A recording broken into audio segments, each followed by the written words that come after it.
Senator Johnson. Thank you, Mr. Chairman. As somebody who has lived under the rules and regulations in a manufacturing plant for about 31, 32 years, I'll just say that certainly there's upfront costs of compliance with regulations, but so you maybe have to invest in some equipment, and that's kind of a one-time cost. But even that equipment has to be maintained, and the cost of reporting compliances, that's continuous cost. It's a cumulative cost. It simply is. And it costs jobs in the long term. And I think, Mr. Golson, you said that we're looking at what is the fundamental problem with regulation. I mean, I think the fundamental issue here is the fact that there is a trade-off between safety and economic activity. I mean, I think the theory behind regulation is that you're doing something for the public good, in the public interest. But from my standpoint, the first part of the public interest is robust economic activity, and I think we're seeing it now. As an accountant, I kind of look for metrics. And if you go back to the FDR administration, I know it's a long ways ago, the total number of pages in the Federal Register is about 80,000. As recently as under the Nixon administration, the total number of pages were about 500,000. Right now, the Federal Register totals about 3 million pages. Now, I realize that's not an exact replica in terms of what the regulatory burden is, but it's a pretty good indicator. So the question I have is, in trying to maintain that delicate balance between public safety and economic activity, which is the trade-off, certainly in hard economic times, people like me, people who have lived under the rules and regulations, do come down the side that I think we've over-regulated. I think regulation is strangling our economy. And I just kind of want to get everybody's opinion in terms of where you fit in that spectrum. Do we have too many regulations, and is it harming our economy? Ms. Katzen. Well, first, if I could talk about the Federal Register page number, because it's been used now by both Senator Collins and by yourself.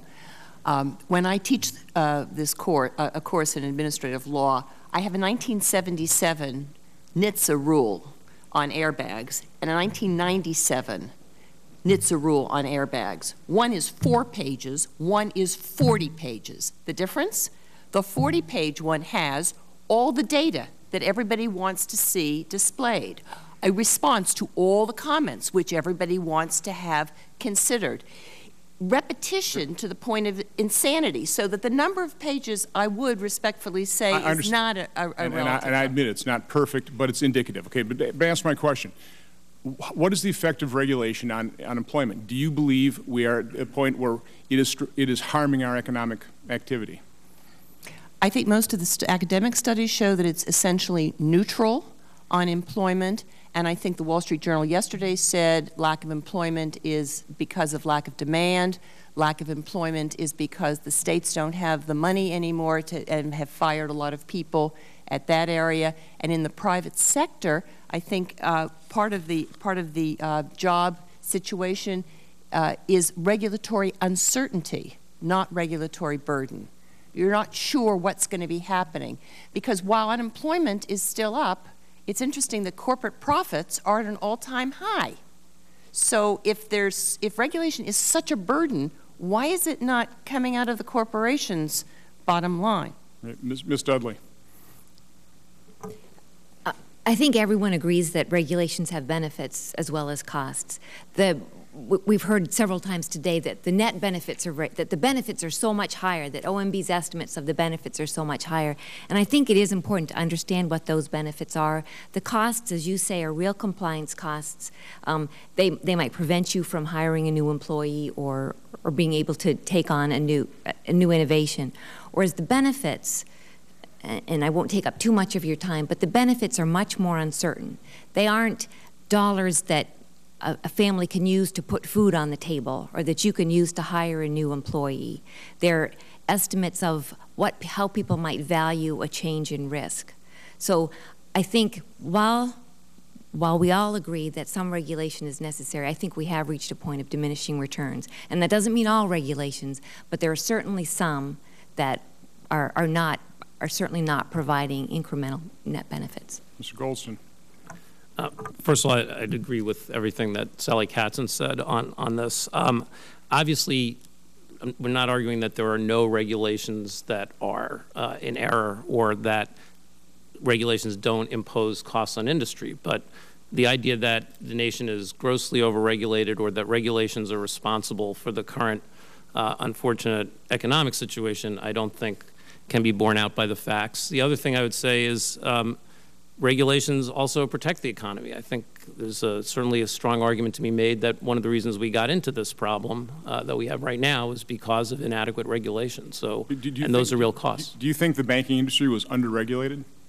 I think there's I mean, I'm no expert on the banking industry, but there's certainly an argument that they were not regulated in terms of sufficiently regulated in terms of the kinds of loans they were allowed to make, in terms of the way they packaged them, and in terms of the kinds of reserves they had to hold. So there's a difference, though, in terms of effective regulation versus the number of regulators. And Sure. It's coming from small business that had to compete against large businesses. Right. I mean, it was very easy to. Because as a small business, you were close to the customer, you were very nimble, you could be very effective in terms of customer service, whereas the bureaucracy within large businesses made it very easy to compete. And I think that's part of my problem with the regulatory environment. And actually, I agree with you, Ms. Katzen.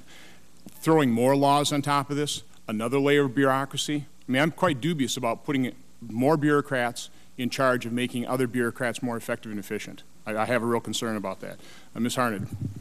Yes, 3 quick points. What we continue to hear from our small business owners anecdotally is we need the government to get off our backs, out of our way, so we can get moving again. That is borne again by the numbers I reflected earlier today, where nearly 1 in 5 small business owners are saying that regulation is their problem, their most important problem today. And finally, to your point on the regulatory costs, the continuous regulatory costs, our research has shown, a coping with regulation study that our research foundation did, that 26% of small business owners say that paperwork costs are their biggest federal regulatory burden, and that is an ongoing annual cost that they must incur. I'll just make one final statement in terms of government's ability to estimate costs. And back when they passed Medicare back in the 60s, they said it would cost $12 billion in 1990. It ended up costing $109 billion. So I just don't have a great deal of faith in government's ability to estimate costs. Thank you, Mr. Chairman.